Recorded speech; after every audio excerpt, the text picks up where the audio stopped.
जय माताजी मित्रों, मारी चेनल ममतानी रसोई में तमारुं स्वागत है। मित्रों, आज आपणे बनावीशुं शक्तिवर्धक लाडू। तो हाथ पगनी करतो अशक्ति, शरीर में थाक लागवो, सांधा में दुखावो थवो, आ बधी तकलीफों में रोज एक लाडू खावाथी खूब ज फायदो थाय छे। तो आज आपणे एकदम हेल्दी अने खावामां खूब ज टेस्टी अने खूब ज झड़पथी बनी जाय तेवा लाडू बनावीशुं। तो अत्यारे लाडू बनावा माटे मैं शेकेला चना लीधा है। तो शेकेला चनानी अंदर protein, fibre, iron, zinc, calcium जेवा पोषक तत्वों भरपूर मात्रा में होय छे, जे आपणा शरीरने गोळा जेवी ताकत आपे छे। तो हवे आपणे लाडूने बनाववानी शरूआत करीए। तो अत्यारे लाडू बनावा माटे मैं वजन में 100 ग्राम अने एक मोटी वाटकी भरीने शेकेला चना लीधा है।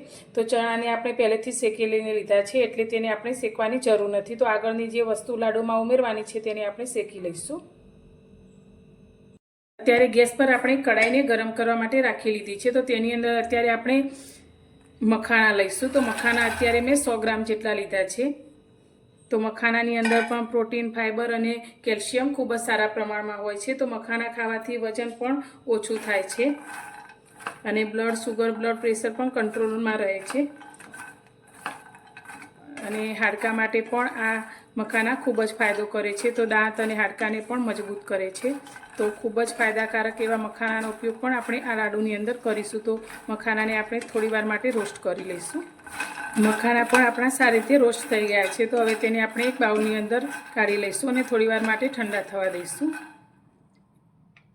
फरी गैस पर आपणे तेज कढ़ाईने राखी लीधी है। तो तेनी अंदर अत्यारे मैं एक नानी वाटकी जेटली बदाम लीधी है, ते अंदर एड करीशुं अने साथे आपणे एटला ज काजू लीधा है, ते पण अंदर लई लईशुं अने तेने पण आपणे रोस्ट करी लईशुं। तो बदामनी अंदर पण प्रोटीन, फाइबर, कैल्शियम, आयरन जेवा पोषक तत्वों रहेला छे, जे आपणा शरीरने खूब ज फायदो करे छे। तो तेने पण आपणे थोड़ीवार माटे रोस्ट करी लईशुं। तो काजू ने बदाम आपणा थोड़ा रोस्ट थई गया छे।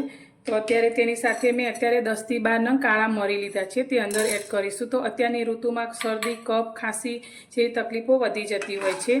तो अत्यारे आ तकलीफमां पण राहत रहे तेना माटे मैं काळा मरीनो उपयोग कर्यो छे। तमे स्कीप पण करी शको छो। अने साथे ज आपणे 4 થી 5 इलायची लीधी है, ते पण अंदर एड करी लईशुं अने तेने पण आपणे 30 सेकंड जेवुं रोस्ट करी लईशुं।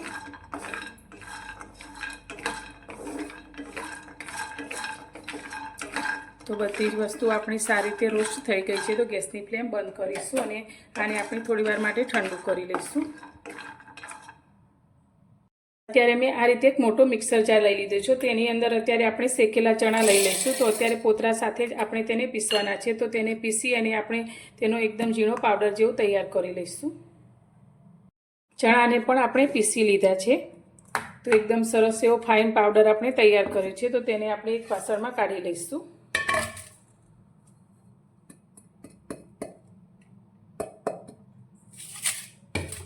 हवे फरी आपणे आ ज मिक्सर जारनी अंदर जे मखानाने रोस्ट करीने राख्या छे ते मखानाने आपणे पीसी लईशुं। तेनो पण आपणे फाइन पाउडर तैयार करीशुं। तो मखानाने आपणे 2 વાર अडधा अडधा करी अने पीसीशुं।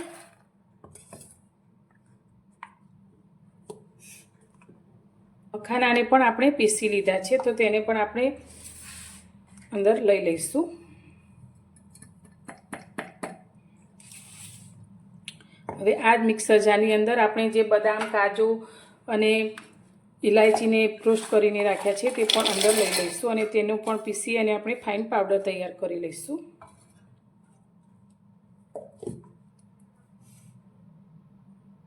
काजू बदामने पण आपणे पीसी लीधा छे। तो तमे काजू बदामनी साथे तमने मनपसंदना कोईपण ड्रायफ्रूटने पण अंदर एड करी शको छो। तो तेने पण हवे आपणे मिक्सिंग बाउलमां लई लईशुं।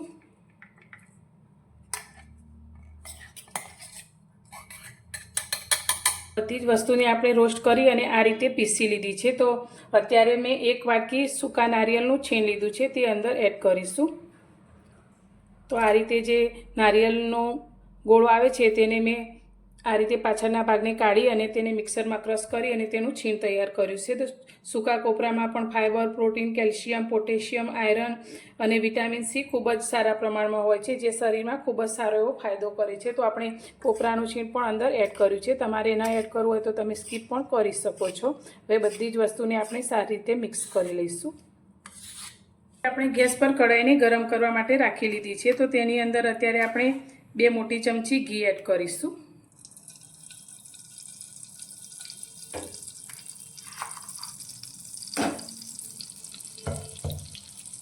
હવે ઘી આપણું સારી રીતે ગરમ થઈ જાય એટલે અત્યારે મેં 1 વાટકી કરેલો દેશી ગોળ લીધો છે.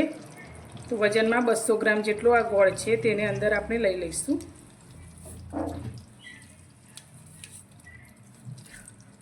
તો ગોળને આપણે પહેલેથી આ રીતે ઝીણો કરીને લીધો છે.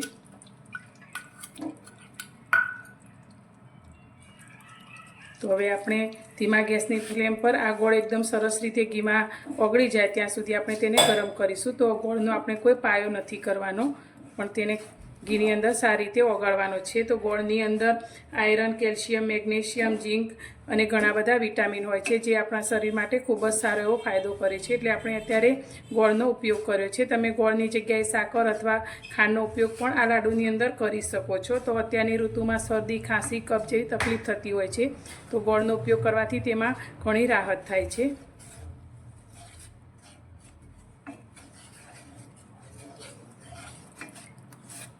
તો ગોળ પણ આપણો એકદમ સરસ રીતે ઘી સાથે મિક્સ થઈ ગયો છે. તો આપણે બહુ વધારે પડતો ગોળને ગરમ નથી કરવાનો. તો હવે આપણે ગેસની ફ્લેમ બંધ કરી દઈશું. અત્યારે આપણે ગરમ કરેલા ગોળને લાડુના મિશ્રણની અંદર લઈ લઈશું.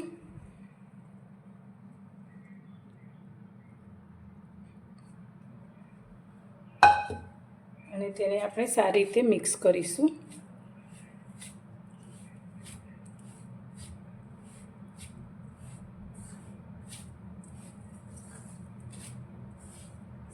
તો અત્યારે મિશ્રણ આપણું થોડું ગરમ છે, એટલે આપણે આ રીતે તેને ચમચાથી મિક્સ કરીશું. થોડું ઠંડુ થાય એટલે આપણે તેને હાથથી મિક્સ કરીશું.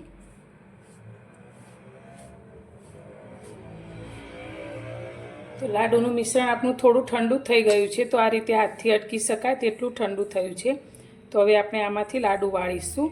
તો આ રીતે થોડું મિશ્રણ આપણે હાથમાં લઈએ તો લાડુ વળાઈ જાય છે. જો તમારો લાડુ એકદમ સરસ રીતે ના વળાય તો તમે થોડું ગરમ ઘી એડ કરી શકો છો. તો હવે આપણે આમાંથી એક સરખા લાડુ વાળી લઈશું.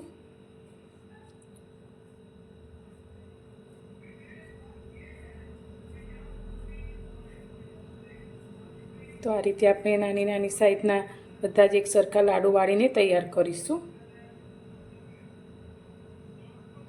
મિત્રો તૈયાર છે આપણા શક્તિવર્ધક લાડુ. તો આ લાડુને તમે 7 દિવસ સુધી રોજ સવારે એક લાડુ ખાશો તો તમારા શરીરની ઘણી બધી તકલીફોમાં તમને રાહત મળશે. તો મોઢામાં મૂકતા જ ઓગળી જાય એવા એકદમ સરસ સોફ્ટ અને ખાવામાં ખૂબ જ ટેસ્ટી એવા આપણા આ શક્તિવર્ધક લાડુ બનીને તૈયાર છે. તો તમને મારી આજની આ રેસીપી કેવી લાગી તે કોમેન્ટમાં જરૂરથી જણાવજો. અને પસંદ આવી હોય તો વિડીયોને લાઇક કરજો, શેર કરજો. અને મારી ચેનલ પર નવા છો તો ચેનલને સબસ્ક્રાઈબ કરવાનું બિલકુલ ભૂલતા નહીં. તો ફરી મળીશું એક નવી જ રેસીપી સાથે નવા વિડીયોમાં.